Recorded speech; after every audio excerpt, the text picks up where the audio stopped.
Mike's people, several of which are right here in Caddo, bring in $48.5 million every year to the veterans, disabled veterans here in Caddo for comp and disability. That's a huge amount of money when you think about it. Of course, the big item is the $49.6 million medical because of your health facility right here. And that's because of a unique partnership. You guys help us out. We couldn't do it by ourselves. Y'all been providing us space since World War II. Y'all been sharing and paying part of our guys' salary. So together as a partner, we help bring in that $50 million every year to all these disabled veterans and their families here in Northwest Louisiana. I wanted to make that first observation.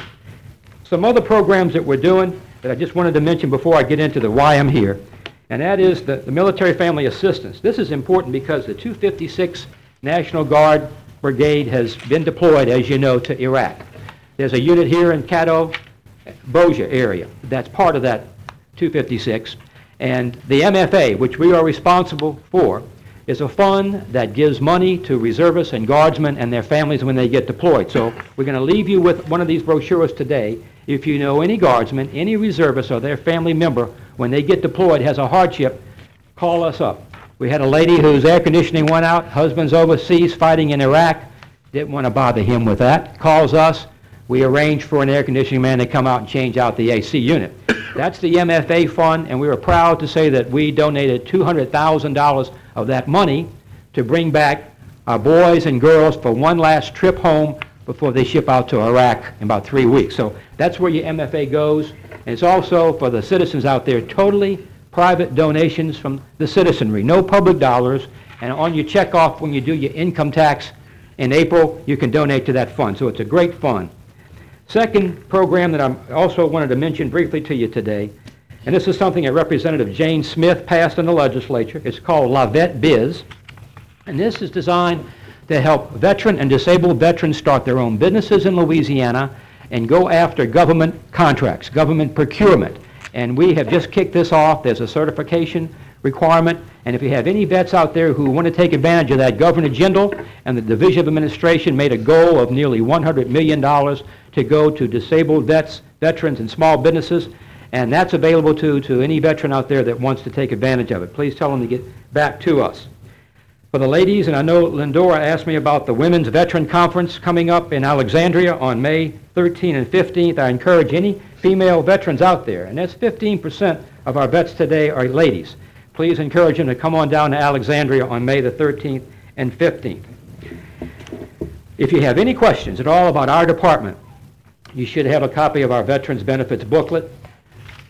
Please look through it. You have a list of all your service officers in there, their numbers, and if you have any questions, our toll-free number is 1-877-GO-VA. That's G-E-A-U-X, GO-VA, or go to our web, www.vetaffairs.la.gov.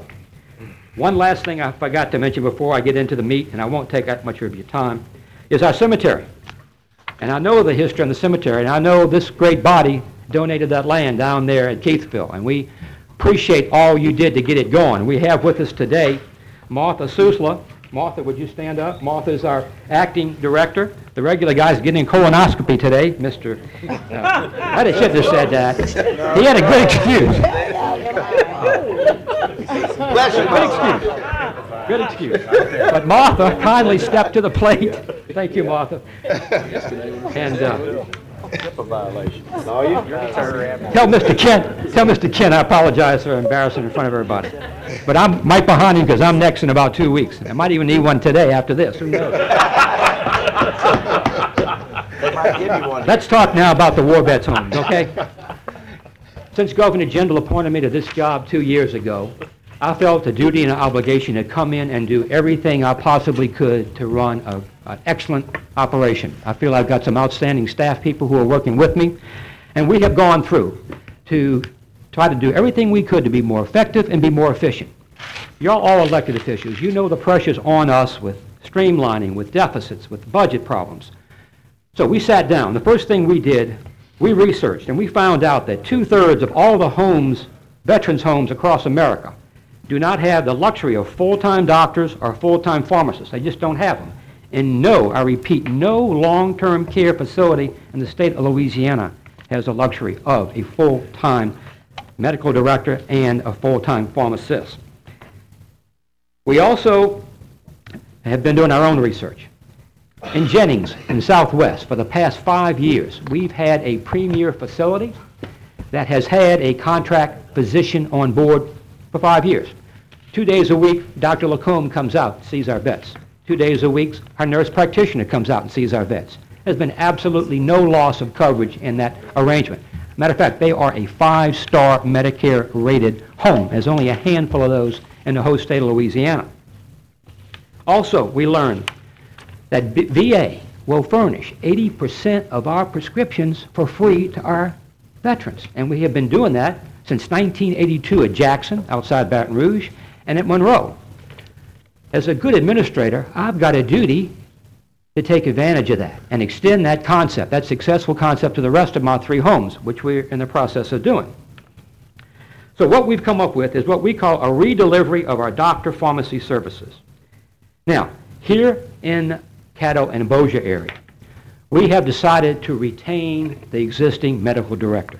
Keep him intact. Keep him here to let him continue to furnish and take care of the vets here, and he also will design the quality control for the other 4 contract docs around the state. We've also worked with that doctor to give him a full-time nurse to work with him, to assist him with all of the additional duties the full-time director has. The only thing that's different is the prescription issue, and that's the one where we're trying to take advantage of max federal dollars. You've got to go out and reach out and find new ways to bring every federal dollar you possibly can to this state. We're doing that. And you've got to try to minimize every state dollar you possibly can, too, because of the crisis we have. And we've done that. So what we've done is we're bringing these 80% free prescriptions to all of our homes. We still have to buy 20%, which we're going to continue to do through one centralized pharmacy. We don't have the luxury or the need to have a full-time pharmacist at every location when only 20% will be bought. So we're going to centralize that. Same way the VA does it. The VA does that in Murfreesboro. They have what they call a CMOP, a centralized pharmacy that mails out. If any of you get your prescriptions like I do by mail, that's where it comes from, through a centralized pharmacy. So that's the procedure we've got set up, with a full-time pharmacist there to order, receive, and dispense, a pharmacy technician to assist that person. In each of the homes, we have a medication specialist who will receive those prescriptions as they come in. The medications that we are setting in from a reserve, a central location, they're all going to be blister packed to make sure they are as safe as they can be for our vets, and to help the nurses with the counting. And then we have a pharmacy consultant who will come out and check each veteran's prescriptions and make sure they're proper, they're correct, they're not adverse. And between all of those folks, we feel we have an excellent plan to deliver our pharmacies to our vets at the same time without reducing any quality of care whatsoever. Now, where does all this go? Do we do it just to be more efficient and effective? Absolutely not. We do it because we want to put money in the pockets of the people who really need it, and that's our certified nurse assistants. You know, out of the home out there, out of the 120 employees or so, 60 of them are CNAs. 60 are CNAs. They're the ones that do all the hard work. They wake them, they clean them, they shave them, they feed them, they walk them, they try to motivate them. But we got them, unfortunately, on a low wage.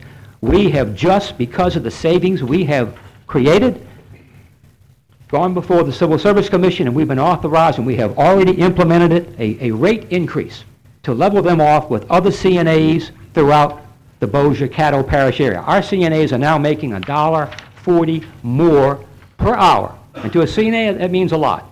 And I'm happy to have with us today Miss Ella Carter. Ella, would you please stand up? Ella is our CNA nurse supervisor, and if y'all want to hear a testimony, she can give you a good one about how we lost a gal to Shumpert, or the school up here. She loved us, but it was pure money. But once the money was back, she came back. Did she not, Ella? And I want to thank you, Senator Costa, for helping us with the market adjustment. It helped us to make a better CNA program, get more qualified CNAs to better serve the veterans. Thank you. Thank you, Ms. Ella. I appreciate that. So that's where we're going with this. We try to become more effective, more efficient, maximizing federal dollars, saving whatever we can and putting it in the resources where it can be utilized the most and the best. And that's what we've been doing. So, with that, gentlemen and ladies, I've given you a little handout which kind of summarizes what we've got, and some bullets that go with it. And, you know, we appreciate the chance to come up here and just continue the good partnership we have with y'all, and we will continue that. And I do appreciate some of the ladies that are going to be before you later today. We've just met at the home with our administrator, and I've checked in on the family members, many of whom are represented here today, to make sure that the quality of care for them is not being impacted one iota. And we're continuing to work with our staff and the families to make sure we adjust it. We have to make modifications, just like I understand y'all have just done to some extent. You get in there, you do the best you can, and you adjust as you go. But the point is you get in and you do something. So I also wanted to say that I'm looking forward to going to the PJA summer conference. I think it's going to be up here in August maybe. And then giving y'all an update on these very changes that we have done statewide and let you know exactly where we are. So I thank you for letting me come. I appreciate y'all's support. We want to work with you. We're all in this together. We all want to help veterans, and we all want to do the right thing by them. And I can tell you, as an old combat wounded Vietnam platoon leader, I would never, ever do anything that would hurt the quality of care for our veterans. Thank you so much for letting me speak today, and I'll certainly be glad to answer any questions. My staff is available. Mr. Byron Hines, the director of the home, is here also, if you have any questions of Mr. Byron. Are there any questions for Secretary Carson? Ms. Baker? Truly, I mean, this is very, looking at the program now, I'm kind of getting a little bit more understanding of where you all are going. And of course, myself being 23 years in the healthcare, and my last 6 years of my 23 years has been in the nursing home industry. Just to kind of give you a little comfort zone that we've already gotten our budget cut letters as well. But one of the things that, and you know, I know the veterans are used to having everything at a very comfort level, and I for one would like to say that I would not want to see anything taken away from a veteran. Yes, ma'am. One reason is because of the fact that it has come too close to home because my son is a veteran. Yes, indeed. But and even thinking about what the veterans has done for us here in this country, so I would not want to see anything taken away from them. But looking at what you're having to deal with, and I know every entity of Louisiana just about is having to deal with cuts. It still seems like everything is, actually you have a good deal, better deal than what we have in the private sector in the nursing home industry. But one of the things that I am concerned about is the 20% that's going to be taken care of, you said by a centralized pharmacist? Yes, we're going to have a centralized pharmacist in reserve that's going to order the 20% prescriptions that we won't be getting for free and distribute that out to all of our 4 homes. Now, one of my questions is on the 80%, you said that will be coming from the VA. Yes, ma'am. So, and you'll have the 20% coming from an outside source. It'll be the VA provider, the McKesson contract. The VA will provide this. Yeah, well, we buy it, but it's at an extremely reduced rate. You know, it's a great rate. It's the VA McKesson rate. One of my questions is, will there actually still be a contracted pharmacist on staff to kind of to monitor how the drugs are distributed and making sure that, you know, I'm checking on a, I don't know what, a monthly basis or right. 2-month, 3-month basis to make sure that the patients are actually getting the medicine that they're supposed to get at the timely fashion and they're actually getting the correct medicine. Yes, indeed. Well, we got the full-time pharmacist at the central pharmacy. He has a pharmacy assistant that's going to be working with him. Each of the homes has a medication specialist who will receive, secure, store, and distribute the medications to the nursing stations, where the nurses distribute just like they currently do. And we also have a pharmacy consultant whose job is to do nothing but to go to each veteran, enter them into the computer, run all of their meds, and make sure everything is correct, proper, and there's no interactions. And so, yes, we've got that covered, and we meet all state and federal requirements on that. So you'll have someone that will be monitoring actually the dispensing of the actual drugs to the patients? Because I know that's one of the biggest fears that the patients and the caregivers are going to have, is to make sure that they actually are getting their medication, especially when you're getting a lot of medication in on a bulk level. I mean, that's one of the things that we really have to monitor on the private sector, is making sure that our patients get their medication first timely, and then making sure that they get the correct medication. So, Yes. Commissioner, we're definitely checking that. We're meeting all the state and federal requirements. We're going above and beyond and actually still meeting with our staff as we implement that, because there's always little issues that come up as we do it. But we're meeting, we just met a little while ago with them, and we've addressed several of their concerns, but we got that covered. well, my thing is, rather than possibly, I know if you have to take away the pharmacist away from the facility, is there any way that you can possibly get maybe a pharmacy assistant on staff that can make sure that? Yeah. Well, we're looking to have an assistant. You'd have to have the pharmacist. So, but we're looking at coming up with a medication specialist category, somebody that's trained, certainly knows all the additional issues that can work along with the nursing staff at each home to make sure all the issues you suggested are met. Okay. My next question is on the physicians.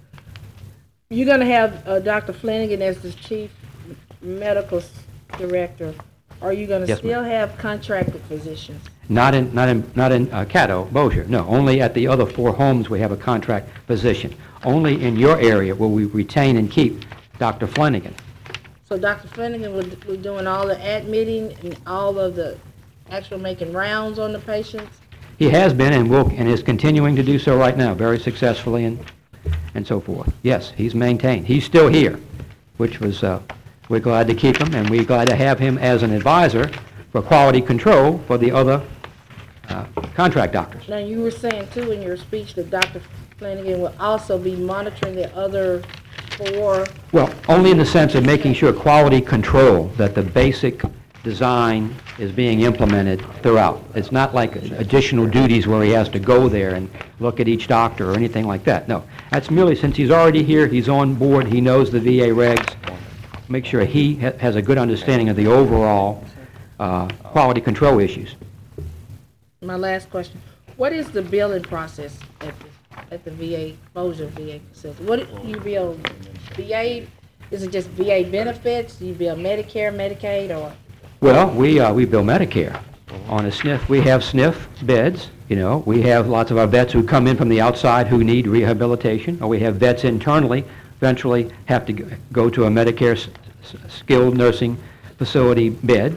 So we bill Medicare for that, and then the rest of our funding comes in from VA, you know, for aid and dependence and care and maintenance. So it's a source of federal funds, self-generated funds that come from those federal funds, and Medicare funds, and then state general funds.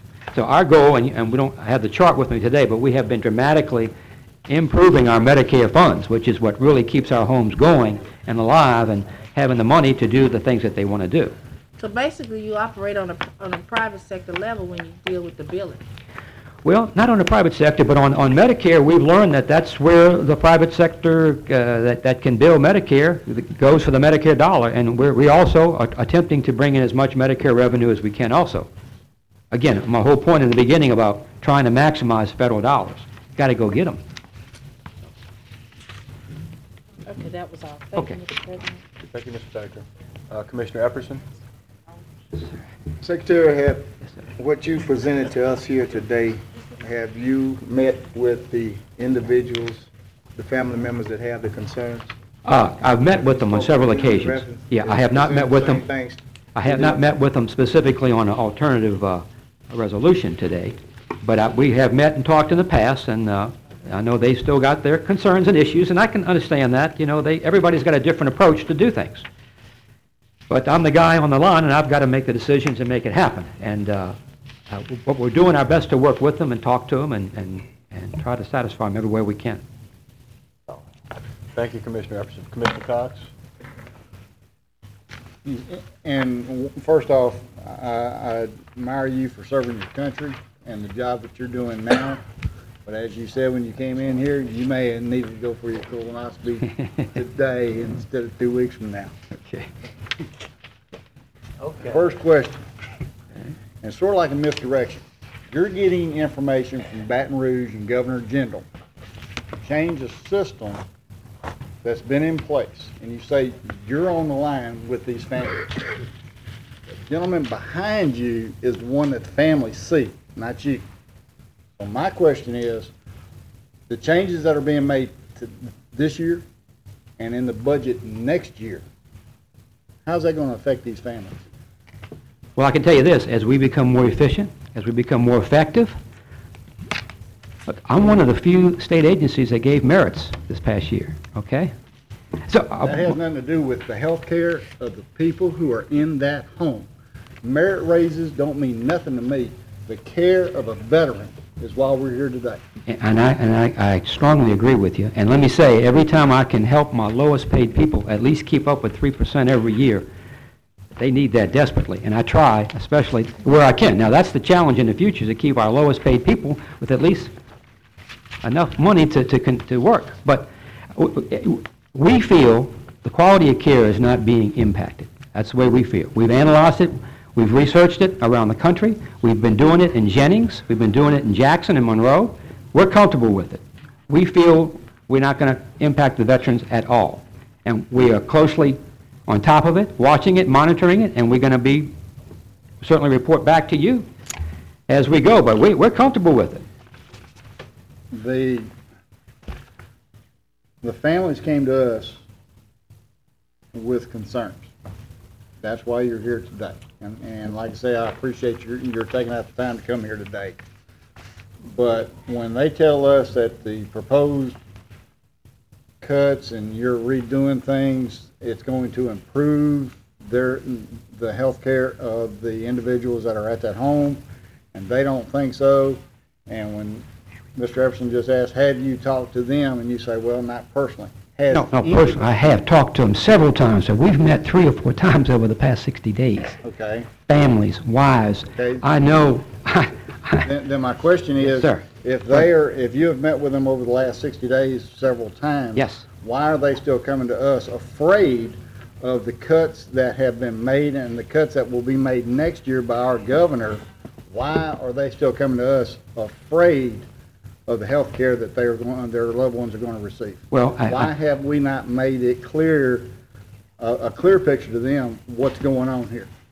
Maybe it's me. Maybe I've not communicated as well with them. I've certainly tried. I'm willing to continue. We met today, saw them at the home, brought them up to date on the 2 new things that we've been doing, particularly the CNAs, which to me is important. Helping that lowest paid person who really does all the work, who leaves because they don't have a decent salary, and you get to keep them, that is important. When there's 60 of them out there, that's extremely important. That really affects the quality of life. So, I don't know, Commissioner Cox. I'm doing the best I can. I know you are, and I know you're in a catch-22 because you got a governor on one hand. Well, this is me. This is not. This is me doing this as secretary. It's nothing to do with the governor. Well, this is no, Secretary Carson. Carson. You match your budget, you better match your budget. And when he's telling you that he's going to cut your budget, you got to do different things, correct?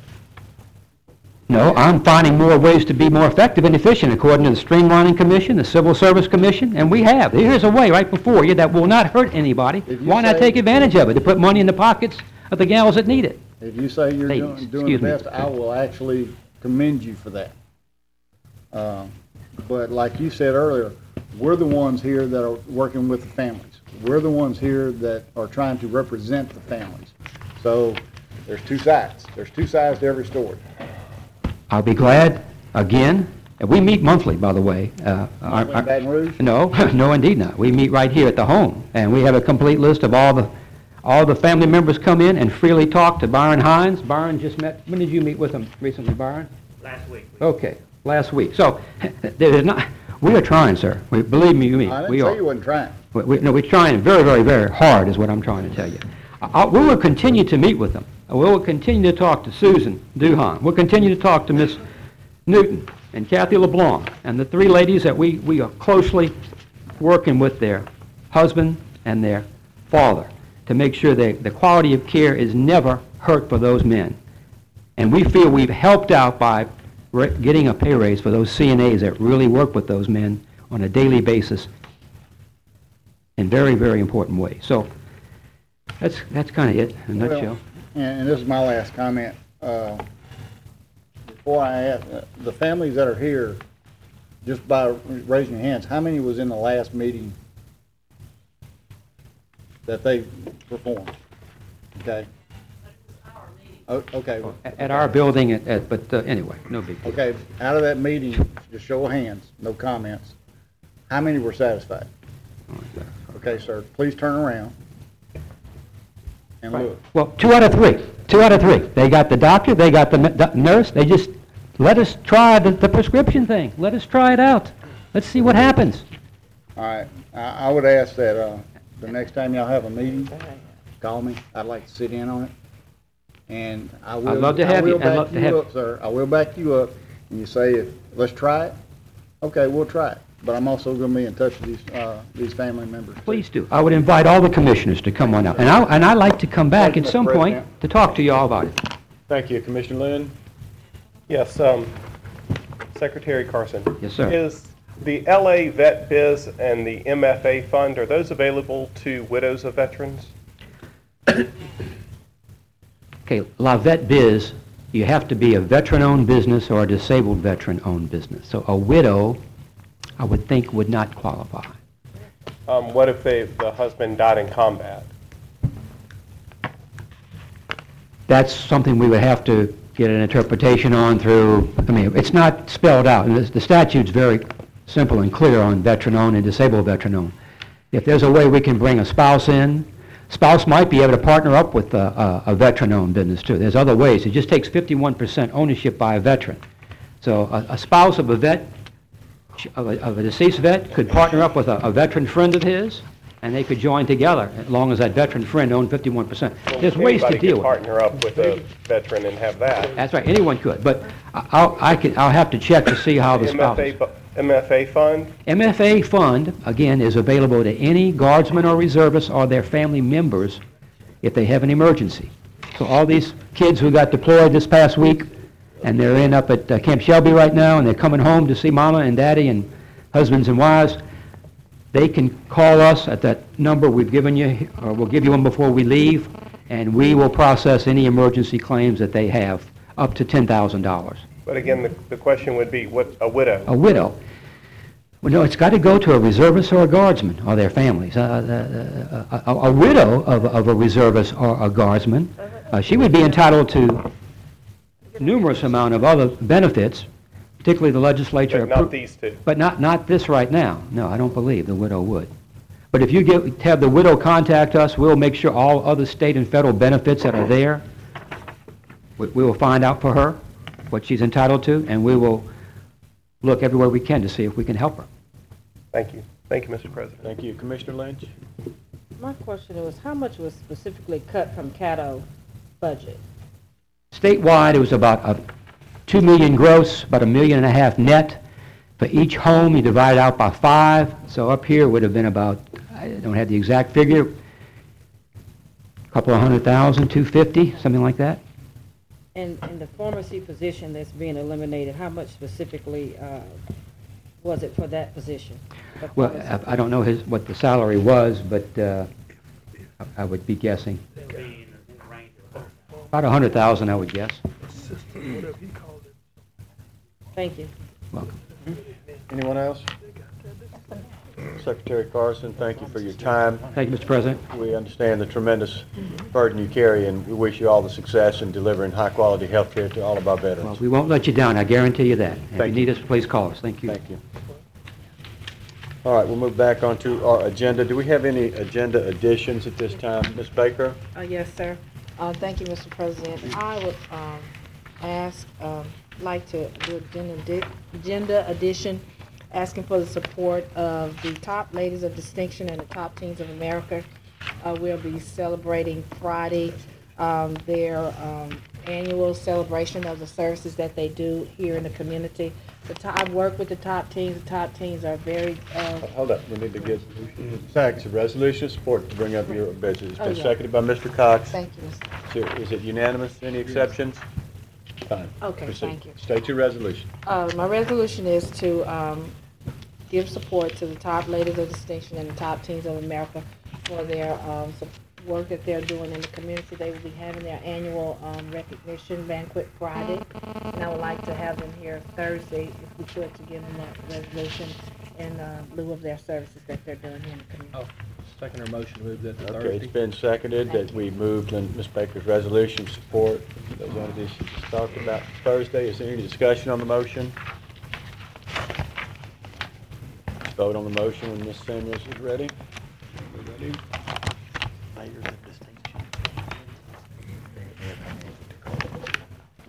Okay, that passes. Now, I've got an do you have a, Mr. Cox?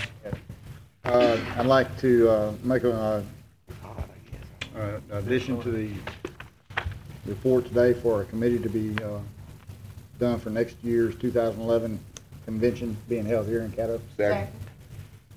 Moved and seconded to bring up a resolution of support for the Police Association's convention to be held here next year.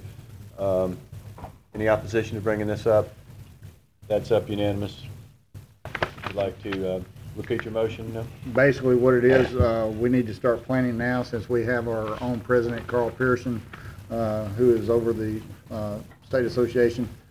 With the planning of such an event, I would like to have a committee put together by this board to help the Baton Rouge office of Roland and his committee to see that this goes off without a hitch, and if we don't start planning now. We can do it that way. I don't really think that takes a resolution. I just need to form a committee. Is that a request? I just want to make sure it got in today. So it is spoken, so it shall be done. All right. I have one other thing. You have one more business? Just one thing I want to do. Yes. I just wanted to introduce my number one constituent sitting on the front row there. Dora Baker, 5 years old. Well, you All got right. to stand up. Welcome. Dora Baker Jr. Any more agenda additions? All right. If not, we'll move to the administration's report, please. Yes, good afternoon, Commissioners. Just want to give you an update, real brief on the jail's capacity assessment. I'd like to have Mr. Keith come forward and kind of let you know where we are with that process.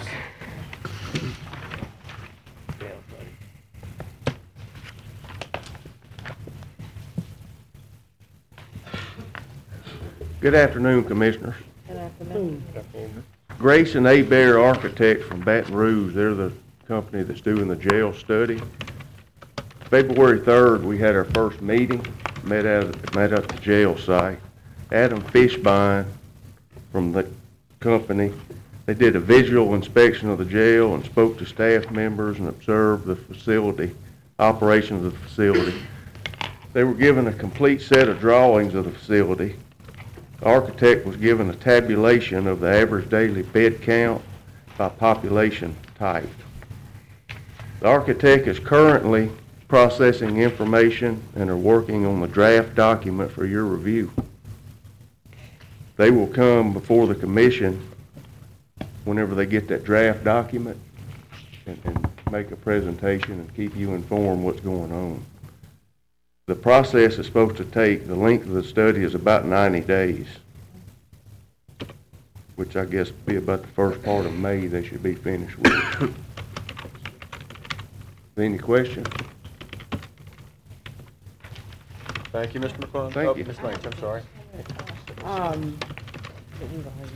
It was the February 3rd meeting, just the first meeting or the only meeting? That was Have the there been first. subsequent meetings? They met February, I met out there with them February 3rd. They were back February 4th to walk through with some of the sheriff's staff Okay. to see the operations. Oh, okay. But there, as far as I know, hadn't been any meeting, that I know of, been any meetings since then. If it have, I didn't know about it. Oh, okay.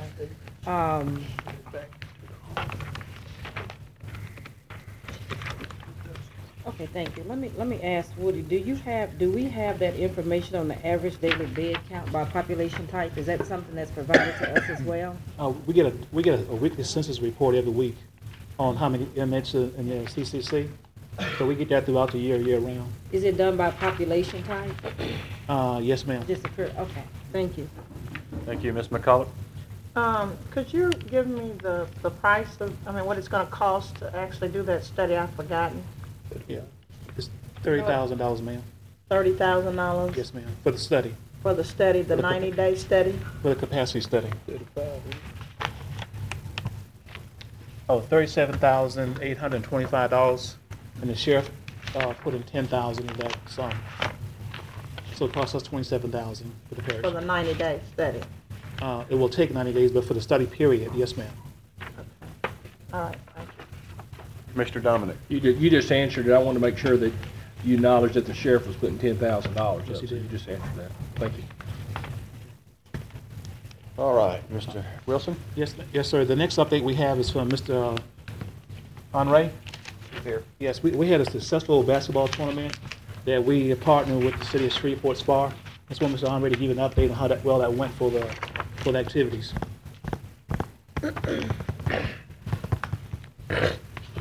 Good afternoon, Mr. President, Commissioners, Mr. Wilson, staff, and our guests. I've been given the honor and the privilege to speak to you on and give you an insight on the largest recreational basketball tournament in North Louisiana, the annual Martin Luther King Jr. basketball tournament. While I'm talking to you and giving you this insight, we have a video of clips of the tournament this year that has been provided by Mr. Kevin Pickens of Kevin Pickens Photos.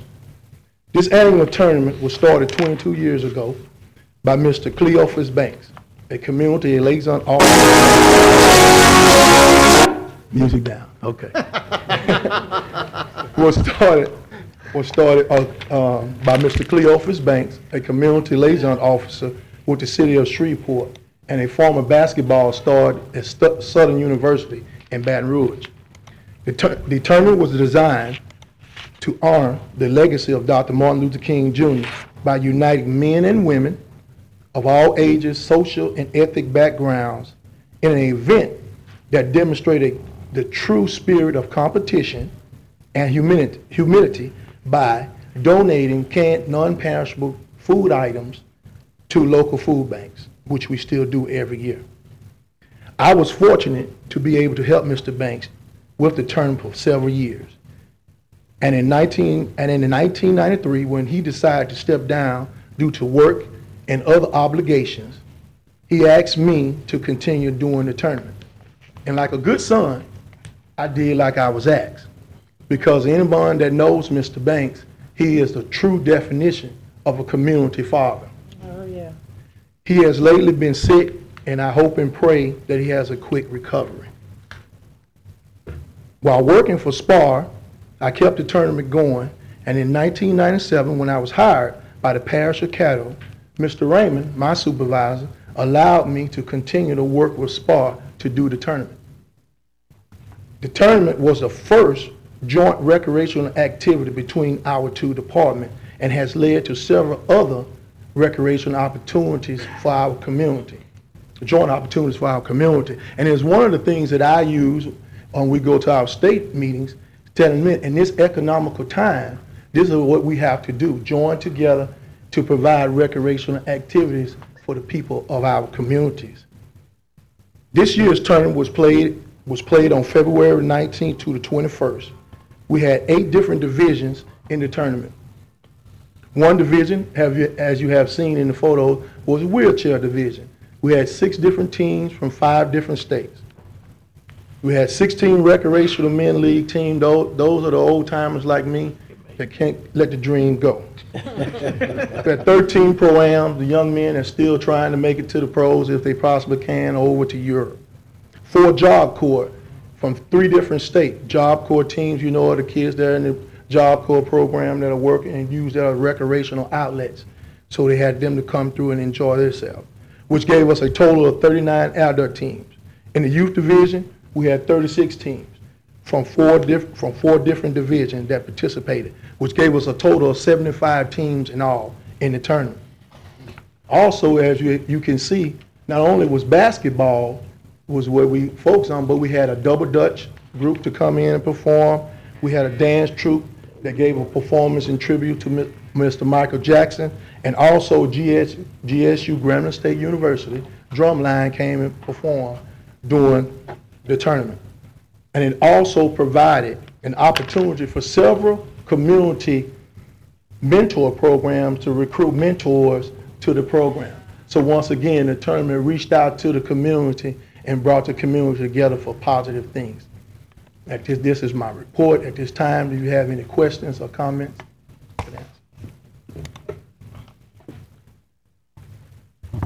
No? Lynch. Did Larry play in the tournament? Who? Larry Raymond? Hey, I would not put that on Mr. Raymond because I'm not going to play in the tournament. He said, oh, that ain't you. You heard Dominique? Don't even want to officiate. Mr. Lynn, I commend you on coming to the plate and stepping up into that leadership role. That's good of you. Thank you. Thank you. Thank you. Mr. Wilson. Job well done. Appreciate it. Thank you. We have an update that the commission requests for Robert to give an update at the Shreve Industrial Park, the crossing. Robert, tell us where we are with that. Yeah, we've had a couple of commissioners have been asking about the status of the Shreve Park Industrial Park railroad crossing on South Shreve Park Drive. We've spoken to the city and the railroad. They are supposed to start in the middle of April. They say it take less than a month to do, and the city's contractor, which is F.J. Burnell, as soon as they're finished, will start, and theirs is supposed to take less than a month also. So it should be fairly quick once the railroad gets out there and gets it done. Anyone have any questions for Mr. Glass? Commissioners, I just want to add to Robert's comment that I sent today a letter to the Pacific Railroad asking them to expedite this process so that we won't lose any pressure in getting it done in a timely manner. So the letter will be going out today to go along with what Robert just told you a few minutes ago. We're trying to keep the pressure on them to go ahead and do it. Okay. Commissioners, the next thing I'd like to update you on, I had the opportunity to participate in the telephone conference last Thursday morning with Secretary Moray concerning the Hummer deal that apparently was not going to go forward. And I just want to tell you that the state is taking very good notice of this situation. Secretary Moray said, let's not be so quick to throw in the towel because we have about an 18-month window, and the product line is not supposed to go away until 2012. The existing product line, the pickup trucks, is not supposed to go away until 2012. So that gives us about 18 months to work some plans. The state did hire someone, a consulting firm, to take a look at developing a strategic plan to help us position ourselves to look for other opportunities at the plant. So they're working on that. And one of the concerns that the Secretary shared with me is that the state's mega fund that they use as a balancing and leveraging tool to attract businesses here is going to be exhausted this year. And they're requesting us to talk to our legislators to make sure that the state puts some more money back into that fund. So, because in the future going forward, that will be a critical factor in us attracting industry, perhaps another manufacturing operation to the General Motors plant. So, all that being said, the state is working on it. They will need our participation in partnership with that endeavor. And I believe I talked to Mr. Kirk Foreman on Friday afternoon. He sent me an email asking to come to meet with the commission to talk about some strategies towards, if we get the call, what are we able to do to help facilitate getting some other business in that location, or perhaps with a continuous building of that current location.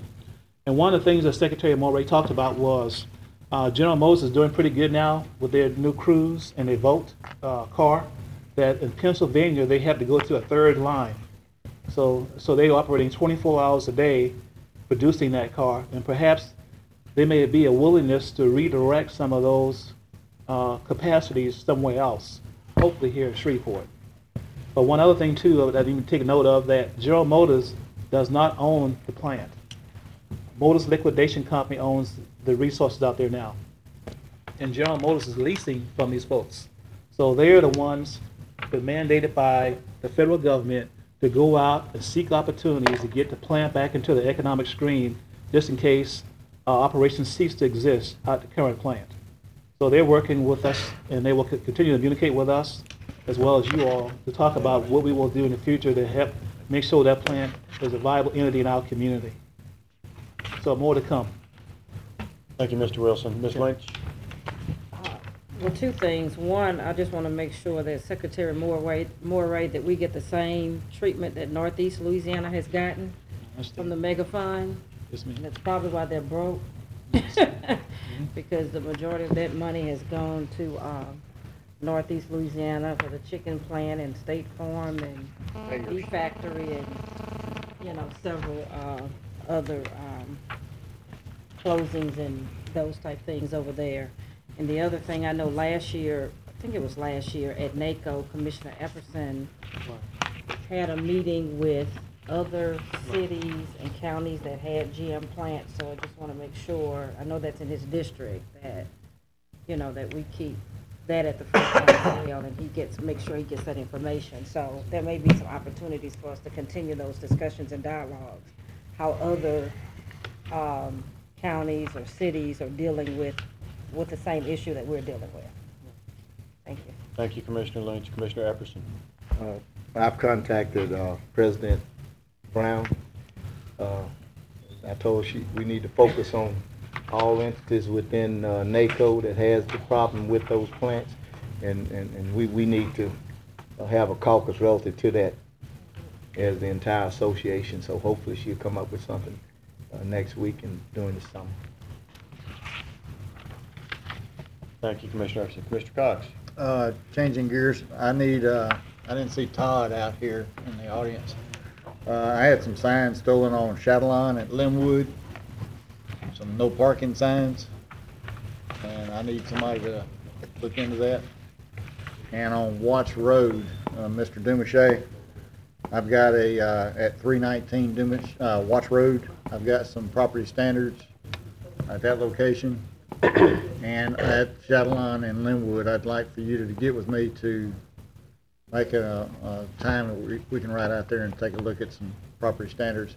I'm not sure who the justice of the peace is out in that area, but I've got residents calling me every day now, and with the signs being stolen over the weekend for no parking that we passed a resolution for, it's getting kind of out of hand. So with the sign, get with Todd on the signs, putting new signs back out there, and I'll get with you on the property standards.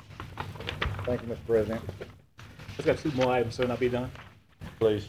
Okay, Commissioners. General, do you have me up? Commissioner, you still have gotten a copy of the financial report for the first quarter prescribed by our charter. I'm supposed to provide you that information.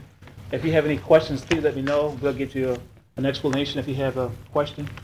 And I believe we had a request from Commissioner Epperson, Ken Epperson, for some information on merits for the year, and he's already gotten that information.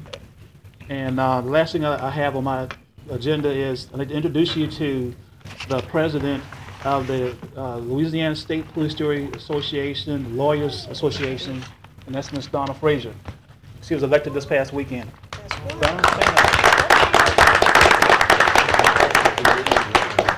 That's what we need, a woman president. yeah. Do you have a question for Mr. Wilson? I do, Yes. yes. Lynn? Commissioner, one more item. We have Mr. Everett Harris was elected as the vice president of the LACA board, the Louisiana Animal Control Board. He is now serving as vice president of the board. So we have a lot of leadership here. Okay, I think that exhausted my report, sir. Are you sure? Mr. Epperson.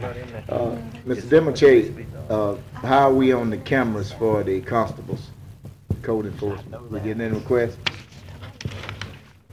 Cameras been sitting in my office for a month. They haven't come by and pick them up. All right, well, I know now. I have them come pick them up. You don't deliver though, right? Thank you, Mr. Epperson. Commissioner back on the General Motors plant, is there a group studying facilities utilization to subdivide the plant to multiple corporations to utilize the site, the rail service, and all of the parking for multiple ventures? Yes, sir. That is one of the scenarios being looked at by this consulting agency that's the state hired. Thank you. That's all, Mr. President. Thank you, Commissioner Lynn. Now we'll move on to communication reports. Got a letter, Black Dial Watershed Commission asked you to reappoint Charles Clark, fill his unexpired term of Rundy Hartline. Thank you. This time we'll have citizens' comments. Anyone here who wishes to address the commission Please fill out one of these cards and bring them forward. I have several. I'm going to call you up there in no particular order by subject matter. The first people I will call up will be people who are here to speak with regards to the Veterans Home. According to our bylaws, we allow a total of 15 minutes or 5 people for these particular matters. I have 6 cards, so we'll allow each person to speak for 3 minutes. Please don't go over your time because you'll be eating into the next person's time. First, we have Ms. Betty Williams. Please come forward, state your name and address for the record.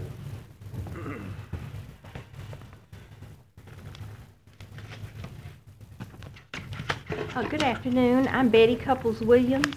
I live at 110 Hammerly Drive, Shreveport, Louisiana, 71115. My husband is Kenneth E. Williams, and he's a resident of the Northwest Louisiana War Veterans Home on Arthur Teague Parkway in Bossier. He was a 20-year military man. He was in the Air Force, and he was a pilot. First, we want to thank the Governor and Secretary Carson for their work in supporting our veterans. And we want to thank Secretary Carson for working tirelessly for our veterans. We want to thank them both for allowing us to keep our doctor at the Veterans Home, and this makes our Veterans Home able to provide better care. We want to thank them both for allowing the Certified Nursing Assistants marking adjustment, and this allows the Veterans Home to maintain and hire the best CNAs for the best care of our veterans. Now, there have been some questions whether there have been any loss of ability to care for the veterans because of the cuts to the Northwest Louisiana War Veterans Homes. I'm going to present you with some facts in this matter. Now, I have given y'all a handout. This is on the first page of the handout. On February the 19th of this year, there was a mid-year budget cut of $500,000, and it was made to the 5 state war veterans homes. Now, the next ones were made to the Northwest Louisiana War Veterans Home here, and we witnessed the following negative impacts. Number one, our pharmacist was taken away. We're more efficient with a pharmacist on staff who can closely watch the drug interactions and fill prescriptions in-house on a timely manner. By losing our pharmacist, we have lost some of our hands-on care. We lost our in-house pharmacy. Our drugs are now filled at off-site pharmacies. This slows the time of filling prescriptions, and again, we have lost some efficiency. We lost our nurse practitioner. The advantage of a nurse practitioner is that he or she can also write prescriptions. This allows 2 people to write prescriptions for our veterans, and it increases their care. I personally feel I understand about budget. I understand about budget cuts. I personally feel the men and women that have served our country to protect our freedom, I do not feel that they should have to have these severe cuts. Now, I want to address future budget cuts. Ms. Williams, you're over time. Okay. Would you like to cut into somebody else's time? No, sir. Okay. Thank you. Thank you. Ms. Susan Duyon, or Duhan? How do you say it? You say it like my husband. I say Duan. He says Duyon. So Duyon, we okay. get along. You're right either way. Thank you. My name is Susan Duan. I live at 399 Amy Street in Manny, Louisiana. My husband is currently a patient at the War Veterans Home in Bossier City. I remember when I came last time, I told you a little bit about my husband, so I'm not going to use much of my time today to tell you that, except to remind you that he is truly a veteran, having served 30 years in the United States Air Force, for which, when he returned from Desert Storm, he had lost the ability to function independently. He had served 1,098 days in Vietnam, had been shot down in Vietnam, and then volunteered to go back and go to Desert Storm, and something happened. The Department of Veterans Affairs, Federal Department of Veterans Affairs, did determine that his injuries were 100% service-connected, and that it was his military duties that caused this condition. And so in my case, I can speak from one of thousands of veterans across this nation that look with not only justification for help, but also with some expectation. And my husband would disagree with you. He would say, oh, I'm an American. I would do this for anything. I don't expect anything back. But I've watched him in his decline, and he needs help. He needs more help than any nursing home can provide to him. And he needs the help that the War Veterans Home was able to provide for him prior to the budget cuts. Now, Secretary Carson said, why aren't we working with him? And I'll tell you why we're not working with him. We are, as much as we can. We're thrilled at the raise for the CNAs. We're thrilled that Bossier City Home has a physician on staff. The other homes have lost that. But you see, all 5 homes had a pharmacist. None of them have it now. It's down to 1, which is a mail order house, any way you want to describe it. There's no more contact with the doctor about keeping medicines to where they work the very best for the veteran. The pharmacist is the chemist. The physician is, as you know, his duties. Together, they make this wonderful care team for our veterans. I think that Mr. Cox said it best last time when we were here to me. He said it's about priorities, isn't it? We all know that there are funding cuts everywhere, but in this case it's different. In this case, the bill is due. In this case, the action has been taken. It's up to us to fund these veterans now. They've done their part. So, what's different? Well, we don't have blister pack medication anymore, which means that the pharmacist is, since the pharmacist is not there, that means that the medications come in from CMOP, from the VA, they come in from the home down in Reserve, Louisiana, they come in from the private sector, they come in everywhere. They're in bottles. And now the nurses have to dump the bottles and count the medications out. It takes about an hour and a half per floor, per drug dosage, or so that's like 4 times a day. So the morning and the evening drug dispensing is the most complicated. So that's 3 hours a day off of the nurse's time. And then you have the 2 middle of the day, let's say another half hour each, so maybe an hour. So now we're looking at half of an 8-hour shift for a nurse, and she's locked in a drug closet counting medicine. Not only to mention the time that's lost, as opposed to just punching out the medications before, because it takes a pharmacist to blister pack. You can't do it without a pharmacist. You can't prescribe medicine unless you're a pharmacist. And so, as quickly as I can, I'm going to tell you, the nurses pour out the meds, they count up, they put them in the various cups, they distribute them to the patients. Before, walk down the hall, punch them out. That's all there was. How about accountability? Every shift change, narcotics have to be counted. Is it easier and quicker to simply look at the pack and say, oh, Mr. Duan had 3 of his narcotics, which is exactly what he should have? Or do we have to count the bottle of these controlled substances? For every controlled substance, for every patient, you have to do it at every shift change. More time away from the patient. The bottom line is, the medication is not more efficient, it is less safe. At the end of the month, if you have 3 pills left in the bottle, do you really know when those 3 pills were missed? We've got a safety issue here.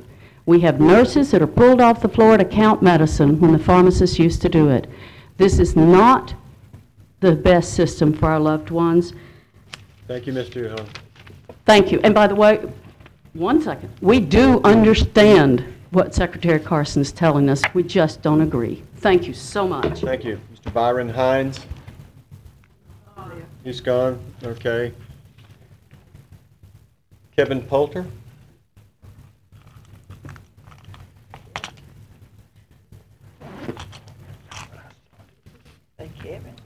Good afternoon. It's good to be here. I'm glad you will take time for us. I'm Catherine Johnson. My husband is John Edward Johnson. He is a veteran at the Northwest Louisiana home over in Bossier.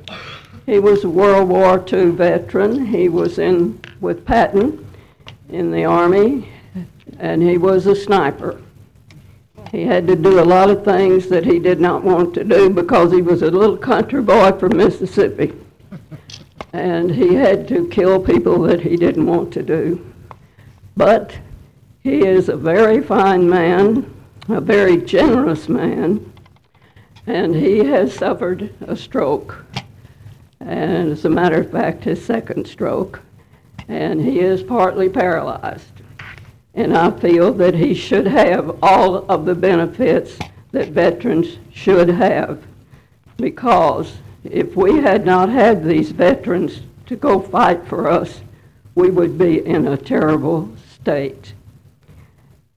The Caddo Commission and I am talking to you about the cutting of the VA home benefits, such as pharmacy and the nurse practitioner. Last Friday was her last day. She took a lot of things I know that the doctor would do. She could write the prescriptions and so forth and so on. A very good help to Dr. Flanagan. Today at approximately 3:30, this was yesterday, the floor nurse came to dispense their medications to the room 206, which Mr. Johnson is in. He said, my eye drops. She stated that she had given him the last eye drop that morning from the bottle. There were no more eye drops because I feel that the pharmacy should have been there. There would have been. Now, he has glaucoma. He had, in July the 3rd of 2007, he had an operation at the VA hospital for glaucoma and cataract. At the time, the glaucoma operation was successful. The cataract was cut in half to remove it. Part of it fell behind the eye. We had to go to LSU then to a Dr. Taba, which is a retina specialist, and she had to get it out. I drove 500 miles that week coming back and forth to LSU for his treatment. Well, later on, we are to get an implant put in. Dr. Dredden at LSU did the implant in LSU on October the 2nd, 2007. Mr. Johnson had the stroke as we were leaving LSU. Thank goodness, because we lived in Logansport, which was some 50 miles away. So they gave him a medication that helped keep him from having another stroke and to stop that one. And now he is in the VA home. I brought him here from Mansfield, DeSoto Retirement Home, because I thought he would get the best of care. Now, he is without one eye drop medicine, which may not be delivered for 2 or 3 days. Thank God it was not the one with the glaucoma. It's for the one with that has been operated. If he did not have medication in the eye with the glaucoma, it would have so much pressure that he would lose that eye. Johnson? And I am. Thank you very much. We understand and we hope he gets better. And I thank you very much for listening to us and taking your time. Thank you. You have a good day. Anyone else here to speak on this issue? Thank you all. Next, we have Kenneth Myers. State your name and address for the record, please. I'm Kenneth Myers, and I live at 10340 Freeman Drive, Keithville, Louisiana. A few weeks ago, y'all had an issue come up about a parcel of land on Shirley Francis, which Mr. Everson had mentioned had one time been set aside for a park and recreational deal, and I'd like to provide a little history about why it wasn't developed. Back in the early 1990s, we had a meeting between then Commissioner Tommy Armstrong and Harold Denny with the principal of Walnut Hill and the school board member Paul Glanville. And taxes were kind of tight back then too, so we decided instead of putting money into a park, we take the money and put it on the playground at Walnut Hill where it could be better utilized. Children go to the school all day long. They don't show up at an isolated park. They're there at school and needed playground equipment. The school board decided to build tennis courts and a basketball court to go along with the money that was allocated by the Caddo Parish Commission to buy playground equipment. This equipment has served the school and the community well. If you go up there after school, you see people walking the tracks to school, children playing on the playground equipment, and even to the extent that the playground equipment we bought in the 1990s is now need to be replaced because it's worn out. It's being used so much. What I'm asking is for the commission to try to work with more partnerships with the different governing bodies, particularly the Caddo Parish schools, and instead of having isolated parks sitting out in the middle of nowhere, that we look at enhancing our playgrounds at our schools so the equipment will be there for the children to use when they're there. And as the reference they had to the joint effort between SPAR and the parish with the basketball, you can see how much good can come and how many tax dollars can be saved and better utilized if we do more joint ventures instead of trying to go everything on our own for each individual government body. In your rural areas, you have a park playground situation at Keithville. There's probably quite a few in Mr. Dominic's area up there in District 1, Oil City or Vivian, where they could benefit from a joint partnership. Maybe in the town of Greenwood could enhance their park more if the parish would do. What we did at the school, we gave the money to the school with the condition they bought equipment with it, and the school bought equipment that would match their liability insurance, so there wasn't any chance that it would hurt anybody. And basically that's what I'm up here for, is just to ask that we look at this, and instead of developing the park on Shirley Francis, that we take that money and help enhance the playgrounds at Walnut Hill so that the students can have it during the day and they can come up there on the weekends and play. Because I take my granddaughters up when they come into town to Walnut Hill and play on the playgrounds. So, Thank you very much. Thank y'all. Anyone here else who would like to address this body on matters other than zoning? Thank you. All right. Next we'll move on to old business. Sir, you have delayed from February 18th, Resolution 16, opposing the Veterans Affairs removal of positions at the Northwest Louisiana Veterans Home. Move to forward resolution number 16, 2010 to Thursday's agenda, please. Moved by Commissioner Epperson, moved to Thursday. Seconded by Commissioner Lynch. Is there any discussion on the motion? I know, Ms. Lynch? I know Commissioner Jenkins sounds sexy and everything, but he don't sound as sexy as I do. That was Commissioner Jenkins that seconded. I'm sorry. The question I have, I guess, is for President Administration, and I got the recommendation in the mail from the administrator about our state lobbyists. And, well, one question I have is how, I mean, are we just, Ms. each Lynch, individual... where are we going? No, I'm going to talk about this. We have, well, no, we have a motion by Mr. Epperson. I'm on the motion. I'm on the motion. The motion? Yeah, I'm on on the the Veterans motion. Affair? I'm gonna get there. I'm gonna get there. Well, let's be there. Out of respect for everyone else, let's be there, please. What my question is are we providing that information to the administration, or is it gonna be considered in the committee? And the reason why I'm asking is because this, and I think part of the recommendation in the letter was to allow the chamber, one option was to allow Lindy with the chamber, that primarily deals with economic development, and the issue of what these people have brought before us today is a policy issue. And I think that goes to the heart of how a lobbyist can help us.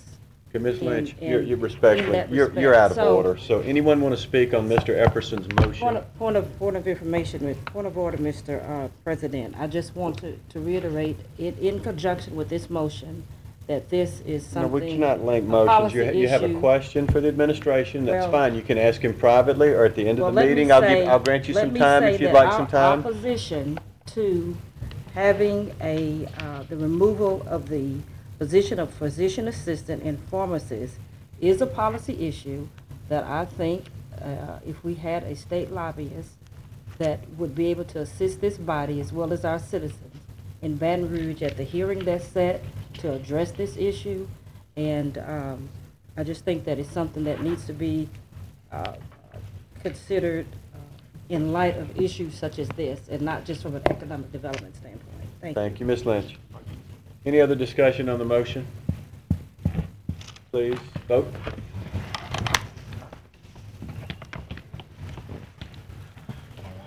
Okay, new business, please. Ordinance 4971, sells adjudicated properties. So moved. Moved by Commissioner Pearson, Second. seconded by Ms. Lynch. Any discussion on this motion? I have a question. Ms. McCullough? Is there any reason why there's not an appraised value for properties number 7 through 11?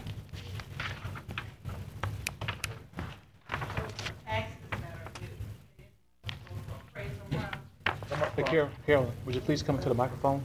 Okay. Sorry. It'll be okay.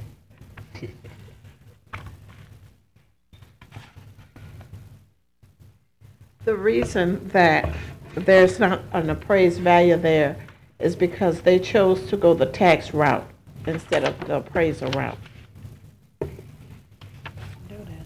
Okay, thank you. It's a new law. That's It's a new law allowing them to pay the back due taxes. So that's what they're choosing to do, is pay the Right. back due taxes instead of the appraised value. All right. Thank you. Any more discussion on the motion? Please vote. That passes. Next item, please.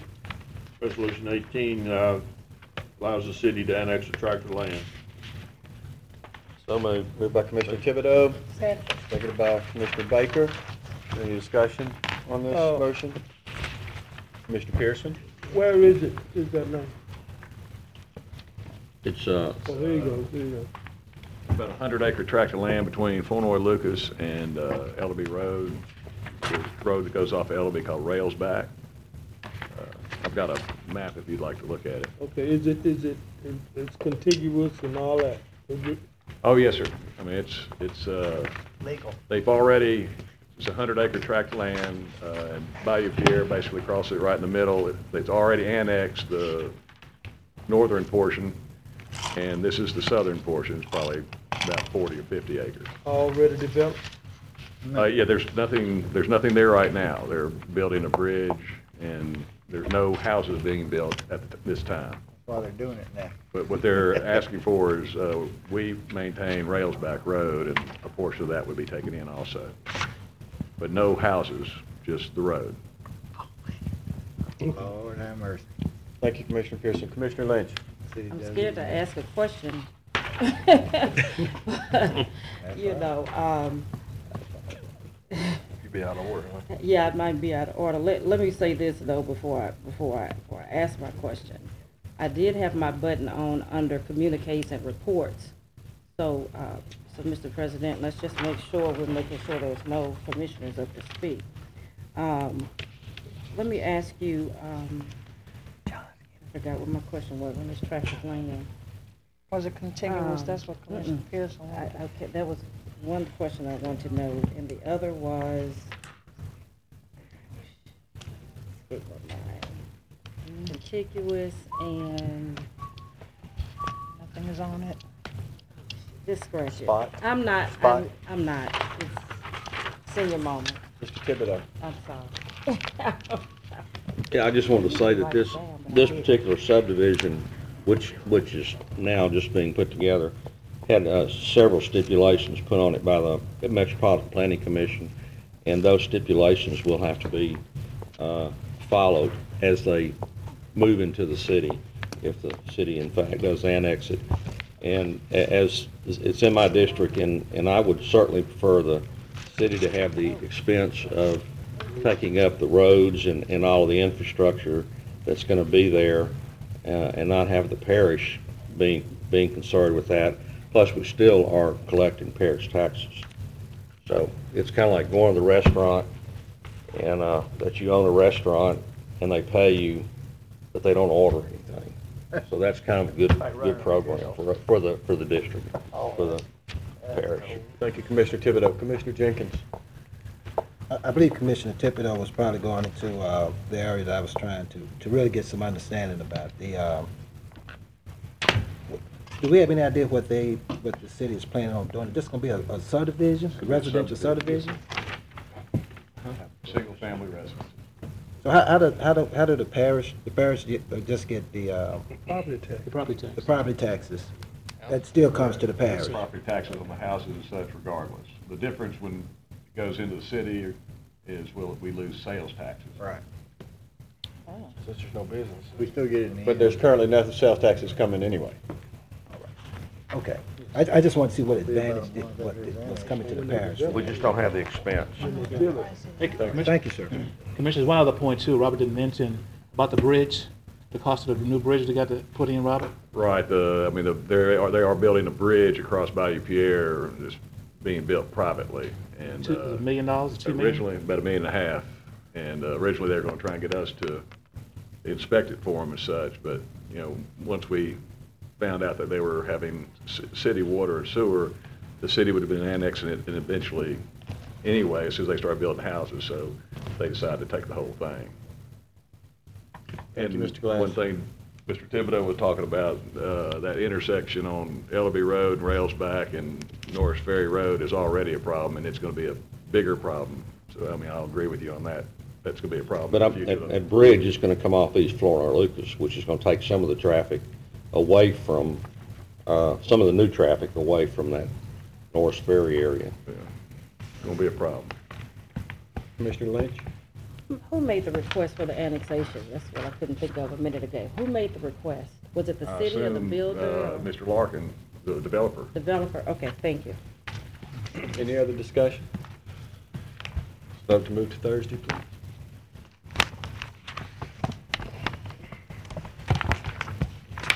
Okay, next item. Yes, sir, just. I'd like to appoint Mr. Barr to the Black Bear Watershed Commission. So moved. Moved by Commissioner Dominic. Second. Seconded by Commissioner Lynch.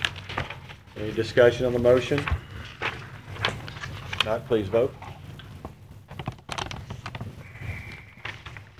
All right, I think we handled all our agenda additions. Any other business? Consent agenda. Before you go, I would ask any of you who would like to serve on the committee for the Police Jury Association convention to be held here next year, let me know. So, thank you. We're adjourned.